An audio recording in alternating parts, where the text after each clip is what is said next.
Bob! Oh my God! Jesus! Martin! No! You guys ever heard about a doorbell? We rang and rang that awful music! That awful music is from Resident Cavalier. We said great goddamn music every reading. Thrilling, romantic. God, scare me to death! We never imagined. It's 1:30. The man downstairs knows us. Frank, the Italian man! Just wave us in. They're home, he said. He's through in this building. Finished. So, have the two of you had lunch? We ate in the car. My goodness, this isn't... Trudy, come look at this. What? Oh my God! Is that Mom? Yes, isn't it astounding? It looks just like her. Very nice. Who did it? One of your artist friends? Maurice Koenig did it. Maurice Koenig? Yankel, the matchmaker? Mr. Yankel himself. And he did a picture of Sophie? This must be worth a fortune. Fortune. Is she asleep? God, I loved her naps. No, she's out. Alone? What do you mean she's out? Just what I said, she's out. 50,000? I'm just guessing. 50 million. Seriously. Mother! It's Trudy, Mother. We're back. Trudy, believe me, she's not here. Her walker is in there. She doesn't use it anymore. She doesn't? I don't like this. Everything all right? The old lady didn't... I mean, she's alive, right? Of course. We wouldn't let her death just slide by. There's no clothes in there. Where are her clothes? She doesn't use them anymore. What is going on? Playing. Bob, Mother's been away for a week. where is she? You threw her out. I'm not surprised with your way of life. We didn't throw her out. David? We have a major announcement. Major. An announcement? Bob, Well, Maurice Koenig and Mother are having what's to be called an affair. What do you mean an affair? Well, they're very much in love. That's all I can say. It's been the most amazing week. So the two of them are dating? Is that it? That's not possible. Why not? You know what artists I like? So how did they meet? They met here, Martin.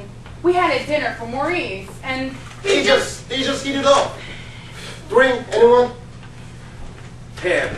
Lime? What? Lime in the tap. No, of course not. Trudy, how about you? Something to drink? It's a shocker, I know. I mean, if you had only been there, they just key right into each other. After dinner, Maurice Koenig took us to the Carlisle to hear David Byrne. He's the blind one? The blind one? Who's the blind one? David Byrne isn't blind. Perhaps not. Nearsighted, maybe. You think of right, Charles Martin? Maurice Koenig took you to Ray Charles? No, Maurice Koenig took us to the Carlisle to hear David Byrne. And when David Byrne saw Maurice Koenig, He went nuts. he must have sang to us for what, an hour and a half? At least. I haven't seen her this happy since my wedding. what about my wedding? Oh, and your wedding, of course. So, where is she now? She's with Maurice Koenig, Martin. Listen, will you? God! There must be something in the air here or the water, some sex chemical. Sarah used to get all aroused here. You two doing God knows what in the middle of the day, and now Mother's in bed with some old man killing herself? It's disgusting! Simply disgusting! Trudy, just calm down. I can't even trust you with her for 3 weeks! Trudy, you're starting to sound ugly. Yeah, listen to yourself. You're raving. I have to agree with Trudy here. I'm not raving.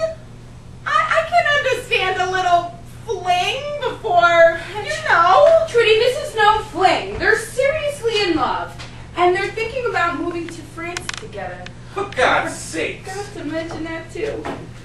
It's out of our hands. Of all the things. She knows no French, not a word. She'll be lost over there. What happens to her Social Security? Her Medicare? Who cares? She's in love with a great artist. It's irresponsible. No, stop. She needs to come back to the island and calm down. That's the last goddamn thing she needs. She's a new person now. A room with us. A color For the TV. garden. I believe Morris has got a garden, at least 9 acres in Lozano, France. It's not fair. God damn it. Not fair? Trudy, what the hell are you talking about? David. But how can it not be fair? You know, Trudy has an emotional side too. People think of her as this cool goddess. But this ration, Martin. Trudy? Trudy, what is it? What's going on? What happened in Buffalo? We haven't heard a word and not boo since you went up there. Is it as bad as you thought? How's Sarah? She's not with the doorman downstairs, is she? No, David. She made it up. She made it up? What she said. All stories? Surprising? All made up. Really? Clever little girl. Really? Oh God, what a thing to do! Very funny, isn't it? No, but really, Trudy, could you imagine? You or I? She does have a boyfriend. A rabbinical student. A rabbinical student? Well, isn't My that a goodness. relief to know? When I think that the three of them... But she is sleeping with this boy. She admitted that to us too. Yes, Oh. but I don't consider that sex. Not with the rabbi. Oh, quite right. Yeah. So, that chapter's closed. Sarah's fine, as David and I suspected she would be. And you two are back in Mineola. We've been back for 3 weeks. You have? We went to the Travelodge. We checked in. We called Sarah that night. The next morning, we met her outside her dormitory. In the lobby, Martin. We met in the lobby. In the lobby, we met. And then we went out for breakfast. We went to the House of Pancakes. International House of Pancakes. International House of Pancakes. Right. And there she told us the story. She told us about this boy, and she said we needed to go home and get on with our lives. We flew home that afternoon. And that was 3 weeks ago. That's right. I can understand. The little interlude. Enjoyment. A chance to be together. Without all stresses, the phone calls. Martin and I have something to tell you. Martin? But you're the one that wants to tell everyone. All right. Martin and I... What? You're splitting up? Well, well, well, well, well. Another tab, please. Sure. Things over the last couple of weeks. Nobody say anything until I'm back. This is so sad. They just came to a head. Sophie was here. The situation with Sarah was resolved. We had to face some facts. I had to face some facts. That's who had to face some facts. Martin doesn't want to tell you, out of some modesty, I guess. Is that it, Martin? Modesty? That he is also in love. This seems to be the week for people to fall in love. Everybody except for Trudy Heyman, of course, who won't even have a mother to console her. Well, you get to a stage. Maureen, you in love? If you're a man, you get to a stage. If you're a woman, you get to the garbage heap, to the junk pile. That's not fair. What? What is not fair? Trudy is just talking about the double standard. What double standard? You know, middle-aged man falls for younger woman, discards the spouse. The spouse is completely discarded. My lover is the same age as Trudy. You're kidding! You remember our veterinarian, Harvey Plotnick? No. He used to take care of Pom Pom. I never met him. His widow, Ruth. I did it. Taxes. For free. Well,